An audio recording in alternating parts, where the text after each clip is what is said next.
This problem is another typical problem. It's a lamppost problem, and basically it relates to similar triangles. So here it says that we have a person walking away from the lamp at a rate of 1.5 meters per second, and we want to know the rate at which the shadow is changing. Okay, so the shadow is this length here, and we'll call that S. Okay, so that's the shadow. Okay, so we want to find ds by dt. So basically we have the height of the lamp. Okay, so I should actually put a height in here. So let's say that this is 15 feet. Okay, and we'll say that the distance x, we'll find the distance, the rate when x is equal to, let's say that's 10 feet. Okay, so the position is at 10 feet, and we know that they're walking at a constant rate of 1.5 meters per second.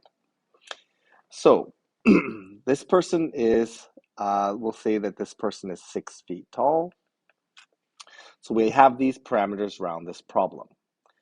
We need to be able to relate the shadow length to the length of x. And to do that, we're going to use a similar triangle. So if we take a look at this triangle here, the big one, okay, we know that the ratio of rise to run, or 15, to x plus s, that ratio is equivalent to the smaller triangle that involves just s. That's going to be 6 to just s. Okay, so what we can then do is, once we have this connected, we can actually just differentiate this with respect to s. Now, we can differentiate this implicitly. However, it's not necessary to do that because we can simplify this first before we differentiate this. So we get 15s is equal to 6x plus 6s. And what that ends up doing is, when we combine the like terms, we end up with 9s equals 6x. So we know that the value of s, due to the similar triangles, is going to be 2/3 the length of x.